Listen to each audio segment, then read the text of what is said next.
बिस्मिल्लाहिर्रहमानिर्रहीम। अस्सलाम वालेकुम। ख़वातीन हज़रात, इमरान खान की जानिब से भारत को सख्त पैगाम दिए जाने के बाद भारत के साउथ ब्लॉक में खलबली मच गई है। इमरान खान ने मोदी को बराह रास्त मुखातिब करते हुए पैगाम दिया कि पाक फौज ने भारत को सबक सिखाने के लिए पूरी तैयारी कर ली है और अब इंतजार कर रहे हैं कि मोदी को शरारत करे ताकि भारत को उसकी सरजमीन पर मुंह तोड़ जवाब दिया जाए। जबकि चीन ने बयान दिया है कि कोरोना वायरस की आड़ में साजिशी अनासर सुन लें कि कोरोना वायरस की वजह से पाकिस्तान और चीन के दरमियान दिफाई और मुआशी तल्लुकात कभी कमजोर नहीं होंगे, क्योंकि ये भी इत्तलात आ रही हैं कि चीन कोरोना वायरस से लड़ने में बिजी है, इसलिए इस मौके से फायदा उठाते हुए भारत कोई ना कोई साजिश कर सकता है। दूसरी तरफ पाकिस्तान एरोनॉटिकल कॉम्प्लेक्स ने JF-17 का नया वेरिएंट JF-17 ब्लॉक 3 को पाक फौज के हवाले कर दिया है, जबकि इसराइल मोदी की गिरती हुकूमत को बचाने के लिए मैदान में आ गया है और उसने भारत को एंटी टैंक गाइडेड मिसाइल यानी स्पाइक मिसाइल्स की एक खेप भारत को फौरन डिलीवर कर दी है, जिसे लाइन ऑफ कंट्रोल पर नस्ब किया जा रहा है। और भारत की सूरत हाल ये है कि वहां पर हालात मजीद खराब होते जा रहे हैं और दिल्ली में क्रिकेट स्टेडियम को सब जेल का दर्जा देने का नोटिफिकेशन भी जारी किया जा रहा है ताकि हजारों मुस्लिम मुजाहिरीन को उस स्टेडियम में डाला जा सके। और हिंदू मुस्लिम फसादात की आग भड़काने के लिए मोदी ने लोकसभा में बाबरी मस्जिद की जगह राम मंदिर की तामीर का ऐलान भी कर दिया है। और भारत में मुस्लिम रहनुमा असदुद्दीन अवैसी ने BBC को इंटरव्यू देते हुए इंकशाफ किया कि भारतीय मुसलमानों के खिलाफ इस वक्त बड़ी साजिश हो रही है। मुसलमानों ने कश्तियां जलाकर मोदी की फाशिस्ट हुकूमत के खिलाफ लड़ने का ऐलान कर दिया है। और तुर्की के सदर रजब तैयब उर्दगान और इमरान खान OIC की जानिब से फलस्तीन और कश्मीर के इशू पर रिस्पांस न मिलने की सूरत में बड़ा ऐलान करने जा रहे हैं। मोहब्बत टीवी के मौजूदा सामीन, इमरान खान की जानिब से कश्मीर डे के मौके पर भारत को दिए जाने वाले पैगामात और डील ऑफ सेंचुरी के पस मंजर में इसराइल और भारत के दरमियान हथियारों की डील मजीद तेज हो गई है। और भारतीय मीडिया का कहना है कि इसराइल ने spikes anti guided missile system Bharat को डिलीवर कर दिया है और ये मिसाइल लाइन ऑफ कंट्रोल पर तैनात किए जा रहे हैं।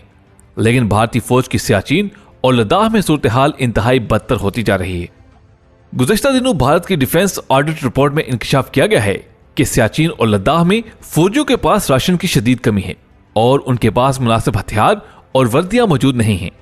यही वजह है कि भारत ने इसराइल से दरखास्त की है कि फौरी तौर पर हथियारों की डिलीवरी की जाए। यहां तक कि इसराइल से असला उधार के तौर पर ले जाने की इतलात भी आ रही हैं, क्योंकि भारत अपने यहां होने वाली बदतरीन सूरत हाल से हर सूरत तवज्जो हटाना चाहता है और इसके लिए या तो वो सरहदों पर हालात खराब करेगा या फिर भारत में बाबरी मस्जिद और राम मंदिर का इशू उछालकर हिंदुओं को फसादात पर भड़काने की कोशिश की जा सकती है, या ये दोनों काम एक साथ भी हो सकते हैं। यही वजह है कि असदुद्दीन अवैसी, जो कि हमें पाकिस्तान की शदीद तरीन मुखालफत करता आया है, उसको भी बिलाहर ये कहना पड़ा कि मुसलमानों को भारत से निकालने की तैयारियां की जा रही हैं, जबकि उसका मजीद ये कहना था कि हम जितने भी आवाज बुलंद करें, जितना भी एहतजाज करें, लेकिन भारतीय हुकूमत अपना फैसला वापस लेने के लिए तैयार नजर नहीं आ रही, क्योंकि इस पर सख्त इंतहापसंद हिंदुओं और इसराइल की जानिब से शदीद तरीन दबाव आ रहा है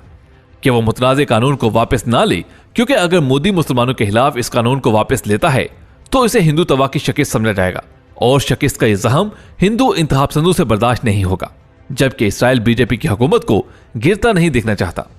इसराइल पूरी कोशिश कर रहा है कि किसी तरह मोदी की हुकूमत गिरने ना पाए और पिछले दिनों इसराइली वज़ीर-ए-आज़म नेतन्याहू ने मोदी को टेलीफोन करके यकीन दहानी करवाई थी कि इसराइल मोदी की फाशिस्ट हुकूमत को सपोर्ट जारी रखेगा और अरब ममालिक को मजबूर किया जा रहा है कि वो अपनी सरमायाकारी पाकिस्तान या किसी मुल्क में करने की बजाय भारत में करें। और खुद भारतीय सरमायाकारों का हाल ये हो चुका है कि वो बोरिया बिस्तर लपेटकर हर दस्तयाब फ्लाइट से भागने की कोशिश कर रहे हैं। यहां तक कि भारत को अपनी सरकारी एयरलाइन एयर इंडिया को फरोख्त करना पड़ रहा है और भारतीय मीडिया की सूरत हाल ये है कि सब पर सेंसरशिप लगा दी गई है और उन्हें हिदायत दी जा रही है कि कोई भी मुसलमानों के खिलाफ बात ना करे और ना ही मुजाहिरीन की कवरेज की जाए। जबकि भारत से मौसूल होने वाले वीडियो से अंदाजा होता है कि इस वक्त मुजाहिरीन लड़ाई के लिए हलफ उठा रहे हैं और ये कह रहे हैं कि वो यहां से भागने के लिए नहीं आए और वो हर सूरत मोदी का आखिर तक मुकाबला करेंगे। मोदी की फाशिस्ट हुकूमत भारत में मुसलमान लीडर्स पर दबाव डाल रही है कि वो मुसलमानों से अपने घरों को वापस जाने के लिए कहें, वरना इंतहापसंद हिंदू सड़कों पर निकलेंगे और हालात और भी खराब हो सकते हैं। ख़वातीन हज़रात, गुज़श्ता दिनों RSS और बजरंग दल समेत दीगर भारतीय इंतहापसंदों ने दिल्ली में मुस्लिम मुखालिफ कानून के हक में रैलियां निकाली थी। मोदी इस वक्त मुजाहिरीन के खिलाफ ऑपरेशन की भी तैयारी कर रहा है और भारत से मौसूल होने वाली इतलात के मुताबिक भारतीय मुसलमान मुजाहिरीन रोजाना की बुनियाद पर रोजे रखना शुरू कर दिए हैं और मोदी से निजात के लिए दुआएं की जा रही हैं और सर पर कफन बांधकर लड़ने का अहद किया जा रहा है। और गुज़िश्ता दिनों दिल्ली पुलिस ने हुकूमत को हाथ लिखकर इजाजत ली है कि दिल्ली में क्रिकेट स्टेडियम को सब जेल बनाने का नोटिफिकेशन जारी किया जाए, जिसमें हजारों मुजाहिरीन को रखा जा सकेगा। इससे अंदाजा होता है कि भारत की सूरत हाल मजीद गमगीन होने जा रही है और इसी असना में भारत लाइन ऑफ कंट्रोल पर शरारत कर सकता है ताकि पाकिस्तान और आलमी बरादरी का ध्यान लाइन ऑफ कंट्रोल पर मरकूज हो जाए और अंदर से मुसलमानों के खिलाफ फौरन ऑपरेशन शुरू हो जाए। मोहब्बत टीवी का मुआज़्ज़िज़ सामीन, इस सारी साजिश को अब समझने की जरूरत है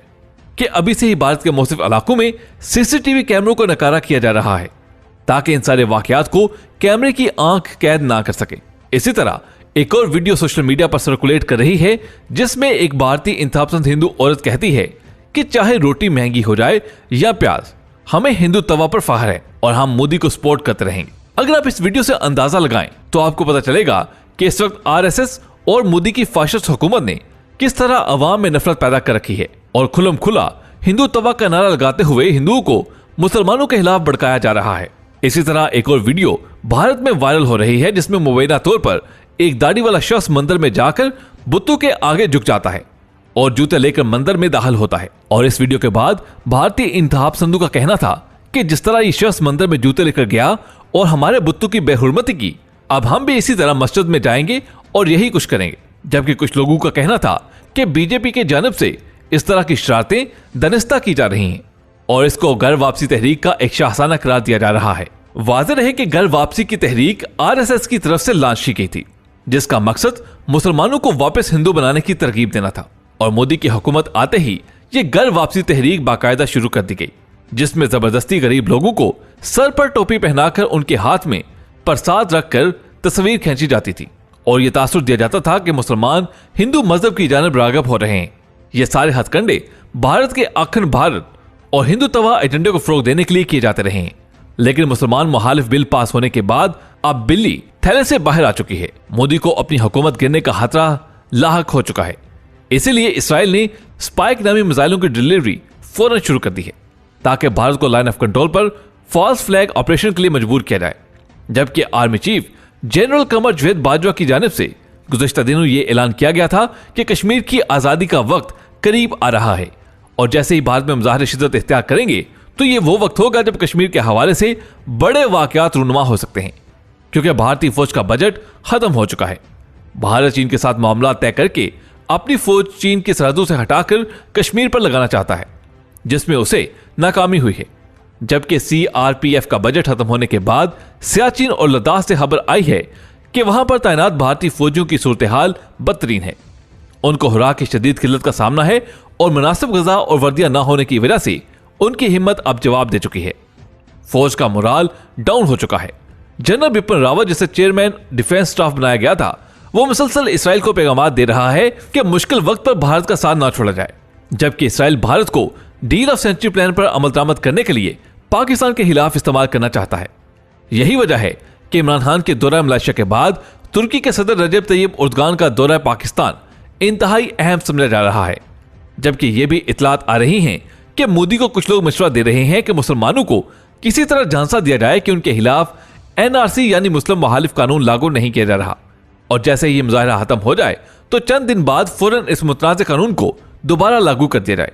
और तब तक भारतीय सिक्योरिटी अदालों को मुजाहिरीन के लिए इक़दाम करने का भी मौका मिल जाएगा। लेकिन मुसलमान मुजाहिरीन ने पीछे हटने से इनकार कर दिया है और भारत को खदशा है कि अगर अंदरूनी बहरान मजीद शिद्दत इख्तियार करता है तो भारतीय फौज अंदरूनी सूरत हाल से निपटने में मसरूफ हो जाएगी और पाकिस्तान को कश्मीर में दाखिल होने का मौका मिल सकता है। इसलिए मोदी के लिए आने वाली सूरत हाल निहायत भयानक हो सकती है। और ये भी इतलात आ रही हैं कि पाकिस्तान एरोनॉटिकल कॉम्प्लेक्स ने GF-17 ब्लॉक 3 का नया वर्जन पाकिस्तान फ़िज़ाई के हवाले कर दिया है, जिसको अहम तरीन डेवलपमेंट समझा जा रहा है क्योंकि राफेल जहाजों का मुकाबला करने के लिए GF-17 ब्लॉक 3 वर्जन इंतहाई जदीद तरीन टेक्नोलॉजी से लैस हैं। और आने वाले दिनों में भारत को यह एहसास होगा कि करोड़ों डॉलर का भारतीय राफेल जहाज उसको कश्मीर में होने वाली हजीमत से नहीं बचा सकते और इसराइल की बैसाखी पर चलने वाली मोदी हुकूमत अब ज्यादा देर नहीं चल पाएगी। ख़वातीन हज़रात, आज की वीडियो में बस इतना ही। वीडियो पसंद आने की सूरत में इसे लाइक करते हुए फेसबुक और व्हाट्सएप पे जरूर शेयर कीजिएगा। आपसे मुलाकात होगी अगली वीडियो में, तब तक अपना बहुत सा ख्याल रखिएगा। अल्लाह हाफिज।